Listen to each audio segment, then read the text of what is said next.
Hi guys, I'm Vidya from Vidya Future Studio and Academy. Um, आज मकर संक्रांत आहे, तर मकर संक्रांतीच्या तुम्हा सर्वांना खूप खूप खूप शुभेच्छा. आणि आज मी एक स्टोरी तुम्हाला सांगणार आहे. खरं तर ही स्टोरी मी कालच कुठल्या तरी ब्लॉगवरती पाहिली आणि मला असं वाटलं की ती माझ्याही ब्लॉगवरती मी शेअर करावी. खरं तर ही जी स्टोरी आहे ही भगवान गौतम बुद्धांची आहे.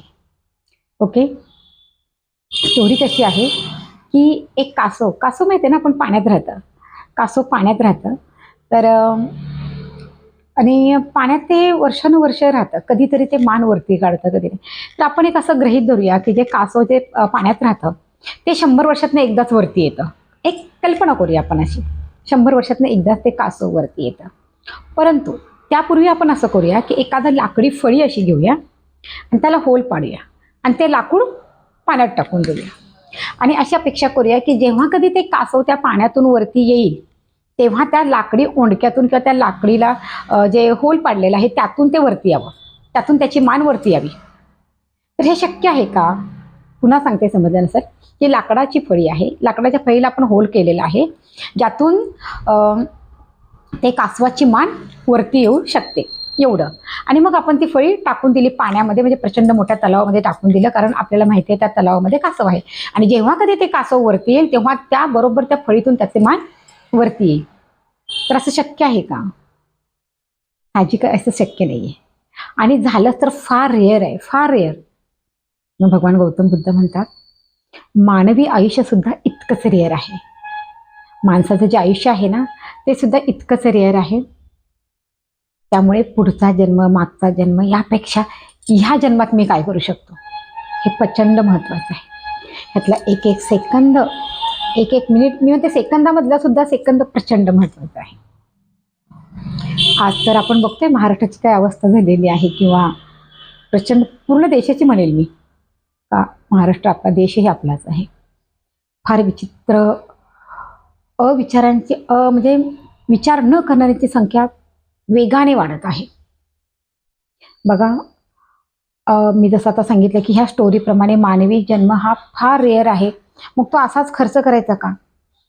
नाही खर्च करायचा ना. मला कुणी सांगा, आज मी कॉस्मेटॉलॉजिस्ट आहे, so we are working with the always skin and hair and we know the exactly human body. सगळं माहिती आहे आम्हाला शरीराचं काय आहे. मला सांगा, आज आपण कोणाला मागितले की तुम्हाला गरिबी हटवण्यासाठी किंवा गरीब आहात म्हणून तुम्हाला कुणी म्हटलं की चल तू गरीब आहेस ना, मी तुला 1 करोड रुपये देतो. इव्हन मला सुद्धा ही गोष्ट लागू होते. मला तुझा एखादा हात तोडून देऊ का आपण? नाही देणार. कारण मग त्यावेळेस आपल्याला जाणवतं की नाही, माझं हे शरीर आहे, माझा हा हात आहे, हा खूप मला गरजेचा आहे. मी हा कसा काय देऊ तोडून? मला 1 करोड नको, पण मला माझा हात पाहिजे. मित्रमैत्रिणींनो, ध्यानात घ्या, जसं हे आपलं शरीर महत्त्व आहे ना, तसंच आपल्या जीवनाचा प्रत्येक सेकंद, प्रत्येक मिनिट सुद्धा तितकाच महत्त्वाचा आहे. मला तरी हे जाणवतं. That's why I am here right now. आपल्याला हे तितकंच महत्त्वाचं आहे.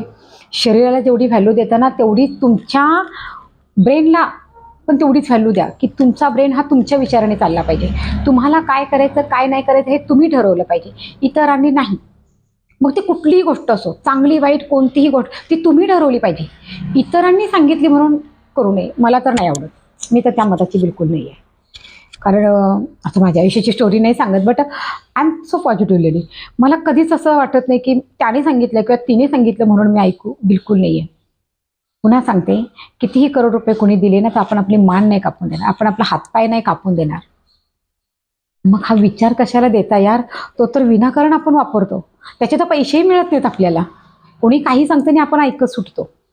आज महाराष्ट्राची अवस्था फार बेकार आहे. म्हणजे काल काही मला अनुभव आला तर मी काय सांगू. ठीक आहे, ते माझ्याबरोबर नाही घडलं, बाहेर चालू, पण फार दुःख होतं. हे काय चालू आहे यार? मानवी आयुष्य खरंच खूप रेअर आहे, खूप रेअर आहे. त्यामुळे हे अतिशय सुंदर असं जगा. I am almost near to 50, but मला तरुण मुलं मुलींना हे सांगायचं आहे की please take care about your health and also your brain. तुमचे विचार आणि तुमचं जीवन जगण्याची जी काही पद्धत आहे त्यावरती पूर्णपणे तुमचं नियंत्रण पाहिजे.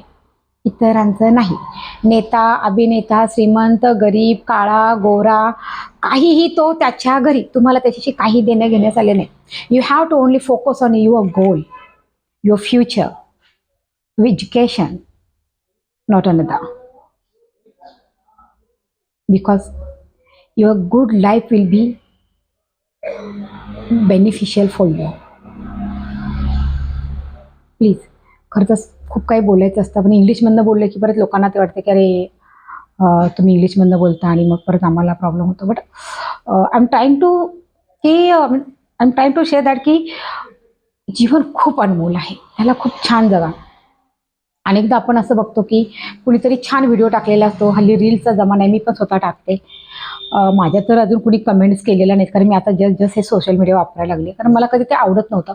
बट आता मी असं डिसाईड केलं की it's a part of business, की बिझनेसला ह्याची गरज आहे, त्यामुळे मी ह्या सगळ्या गोष्टी आता करायला घेतलेल्या आहेत. मला असं वाटतं की मी थोडी मागे राहिली, मी लवकर यायला पाहिजे होतं सोशल मीडियावर.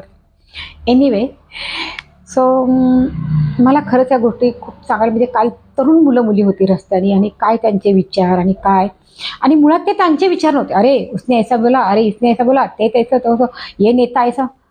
अरे ते त्यांचं पोट भरतात यार, त्यांची मुलं परदेशात आहे आणि त्यांच्या 7 पिढ्या बसून खातील एवढं गडगंचं त्यांनी कमवलेलं आहे. Please don't involve in those people. त्या लोकांशी तुम्ही काही नातं ठेवू नका प्लीज. खरंच हे कासवाची गोष्ट पुन्हा एकदा ऐका, कुठून तरी ऐका किंवा कुठून तरी वाचा. हे खूप महत्त्वाचं आहे. मला खरंच आज खूप काही पण ॲक्च्युली मला समजतच नाही की मी काय सांगावं. थँक गॉड माझी मुलं हायर एज्युकेटेड आहेत, आणि कुठेतरी मी त्यांना एक चांगलं लाईफ देऊ शकले. आणि ते तितके कालची मुलं बघून मला माझ्या मुलांमधला डिफरन्स जाणवला. म्हणजे मी कधी कधी माझ्या मुलांना बोलते की अरे तुम्ही असं करतात असं करतात, पण काल मी जे पाहिलं तेव्हा मला वाटलं की ओ माय गॉड, कुठे चाललो आहे आपण. सो एनिवे, पुन्हा पुन्हा भेटत राहू, बोलत राहू, पण पुन्हा लक्षात ठेवा आयुष्य खूप रेअर आहे. तुम्हाला हा मानवी जन्म मिळालेला आहे. पुढचा जन्म दुसरा तिसरा चौथा कुणी पाहिलेला नाही आहे, आणि पाहायची गरजही नाही आहे. हा जो जन्म मिळाला ह्याच राहा, खूप खुश राहा. आणि अजून एक महत्त्वाची गोष्ट, तुमच्या कुटुंबापेक्षा ह्या जगात महत्त्वाचं काही नाही आहे. हा माझा स्वतःचा अनुभव आहे. कारण काय बोलू आता मी, आपण ह्या आत्ता वयाच्या 50शीपर्यंत अनेकदा आपण कुणाला मदत केली आहे, नाही केली आहे, जे काही घटक मदत घेतली आहे खूप सारी, तर खूप वाईट अनुभव आले. त्यातून एक गोष्ट कळतं की तुमचं आदर्श कुटुंब असणं, मला वाटतं हे समाजासाठी खूप मोठी देण आहे. तर त्यावरती फोकस करा. मीही करते. आणि नुकतंच आता 2026 चालू झालेलं आहे, तर सर्वांचा काहीतरी संकल्प असला पाहिजे. नक्की संकल्प करा, आणि योग्य संकल्प करा, आणि follow that target. Thank you so much.